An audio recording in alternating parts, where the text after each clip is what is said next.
മൊഴിയെടുക്കാനാണെങ്കിൽ ഒരു ക്വസ്റ്റ്യനെയർ അങ്ങോട്ട് അയച്ചു കൊടുത്തിട്ട് അത് രേഖപ്പെടുത്തി അല്ലെങ്കിൽ ഫോണിൽ വിളിച്ച് മൊഴി രേഖപ്പെടുത്തിയാൽ പോരെ. ഇത് ക്രിമിനൽ നടപടിക്രമത്തിൻ്റെ ഭാഗമായിട്ടുള്ള ചോദ്യം ചെയ്യൽ തന്നെയാണ് എന്നുള്ളതിൽ സംശയമില്ല. പക്ഷെ അതിനുവേണ്ടി ഈ താങ്കൾ സൂചിപ്പിച്ചതുപോലെ ഇപ്പോൾ ECIR രജിസ്റ്റർ ചെയ്യാൻ പോകുന്നു, EDയുടെ ECIR രജിസ്റ്റർ ചെയ്യാൻ പോകുന്നു. അത് കഴിഞ്ഞിട്ട് CBI അന്വേഷണം വരാനുള്ളൊരു സാധ്യതയുണ്ട്. കാരണം ഇപ്പോൾ ഇതിൻ്റെ പശ്ചാത്തലം നമ്മൾ പരിശോധിച്ച് നോക്കിയാൽ ജില്ലകൾ കടന്ന് സംസ്ഥാനം കടന്ന് രാജ്യം വരെ കടന്നു പോയിട്ടുള്ള ചില ഇൻവോൾവ്മെൻറ്റുകൾ ഇതിനകത്തുനിന്ന് ഉണ്ടായിട്ടുണ്ട്. കഴിഞ്ഞ ദിവസം നമ്മുടെ മുൻ പ്രതിപക്ഷ നേതാവ് കൊടുത്ത മൊഴിയുടെ അടിസ്ഥാനത്തിലും അപ്പോൾ അങ്ങനെയൊക്കെ കുറേ കാര്യങ്ങൾ ഇപ്പോൾ പുറത്തു വന്നിട്ടുള്ളപ്പോൾ നമുക്ക് മനസ്സിലാക്കാൻ കഴിഞ്ഞിട്ടുള്ളത് രാജ്യം വിട്ട് ഇതിനൊരു ഇൻവോൾവ്മെൻ്റ് ഉണ്ട് എന്നുള്ളതാണ്. അപ്പോൾ തീർച്ചയായിട്ടും SITക്ക് പരിമിതികളുണ്ട് എന്നുള്ളത്. ആ പരിമിതികൾ മറച്ചു വെച്ചുകൊണ്ട് ഞങ്ങളിത് മൊത്തം അന്വേഷിക്കാമെന്നുള്ളൊരു ശ്രമമാണ്.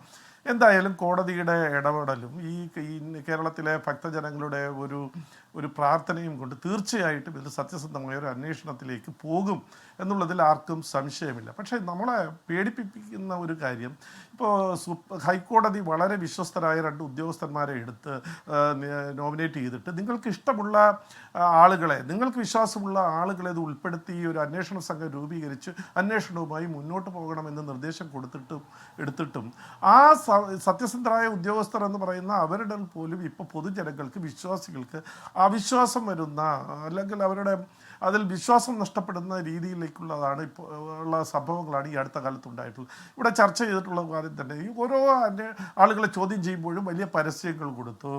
പത്മകുമാറിനെ ഇത്രാം തീയതി ചോദ്യം ചെയ്യുന്നു. നമ്മുടെ D. ബാബു ഇന്ന് വരുന്നത് നേരത്തെ നോട്ടീസ് കൊടുത്തിട്ട് അദ്ദേഹം ഇന്ന് വരാമെന്ന് പറഞ്ഞിട്ടുണ്ട്, ഞങ്ങൾ കാത്തിരിക്കുകയാണ്, അവിടെ നിരീക്ഷണം ഏർപ്പെടുത്തിയിട്ടുണ്ടെന്നൊക്കെ വലിയ പ്രചരണം കൊടുത്ത ആ സ്പെഷ്യൽ ഇൻവെസ്റ്റിഗേഷൻ ടീം ഈ 2 ദിവസം മുമ്പ് ശനിയാഴ്ച 2 പേരെ ചോദ്യം ചെയ്തിട്ട് ചൊവ്വാഴ്ച വരെ ആ റിപ്പോർട്ട് പുറത്തു വരാൻ കാത്തിരുന്നു എന്ന് പറയുമ്പോൾ, അല്ലെങ്കിൽ പുറത്തു വന്നു അതുവരെ അത് രഹസ്യമായി സൂക്ഷിച്ചു എന്ന് പറയുമ്പോൾ സ്വാഭാവികമായിട്ട് എന്തോ മറച്ചു വയ്ക്കാൻ വേണ്ടിയിട്ട് ശ്രമം അന്വേഷണ ഏജൻസിയുടെ ഭാഗത്തു നിന്ന് ഉണ്ടായിട്ടുണ്ട് എന്ന് ജനങ്ങൾ സംശയിച്ചാൽ കുറ്റം പറയാൻ കഴിയില്ല.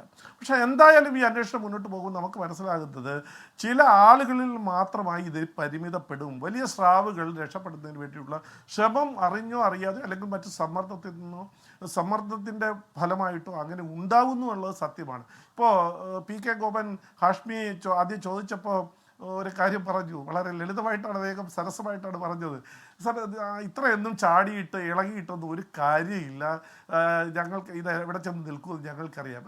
ഇപ്പോൾ അവതാരകരോ അല്ലെങ്കിൽ ജനങ്ങളോ വിശ്വാസികളോ ഒന്നും ഇളകിയിട്ട് കാര്യമില്ല. ഈ അന്വേഷണം എവിടെ വരെ പോകും, എങ്ങനെ പോകണമെന്ന് ഞങ്ങൾ തീരുമാനിക്കുമെന്ന് കേരളം ഭരിക്കുന്ന ഒരു പാർട്ടി തീരുമാനിച്ചു കഴിഞ്ഞാൽ എവിടെ ചെന്ന് നിൽക്കുമെന്നുള്ള കാര്യം നമുക്കറിയാം. നമുക്ക് ഇനി ഒരു പ്രതീക്ഷ കോടതിയിലേ ഉള്ളൂ. ജാനുവരി 5-ാം തീയതി ഇതുമായി ബന്ധപ്പെട്ട ഇനി കോടതി ഈ വിഷയം പരിഗണിക്കാൻ പോവുകയാണ്. അപ്പോൾ ഇടക്കാല റിപ്പോർട്ട് കൊടുക്കും. ആ സമയത്ത് കോടതിയെ തെറ്റിദ്ധരിപ്പിക്കുന്നതിന് വേണ്ടിയിട്ടുള്ള ഞങ്ങൾ എന്തൊക്കെ ചെയ്തു എന്നുള്ളതിനെ സംബന്ധിച്ചിട്ടുള്ള ഒരു റിപ്പോർട്ടിന് വേണ്ടിയിട്ടാണ് ഈ അവസാന റിപ്പോർട്ട് പിന്നെ വൈകിയാണ് 5-ാം തീയതി പരിഗണിക്കുന്നു എന്നുള്ളതേ ഉള്ളൂ. ആ ദിവസം ചില നിർണായക നിരീക്ഷണം നമ്മൾ പ്രതീക്ഷിക്കുന്നുണ്ട്. ഞാൻ എത്താം ചെയ്യാം. ലോകത്തെവിടെയായാലും ഏത് സമയത്തും 24 വാർത്തകളും ഓഗ്മെന്റഡ് റിയാലിറ്റി പാക്കേജുകളും എക്സ്പ്ലെയിനറുകളും വിശദമായി കാണാൻ ഞങ്ങളുടെ YouTube ചാനൽ നിങ്ങൾക്ക് സബ്സ്ക്രൈബ് ചെയ്യാം.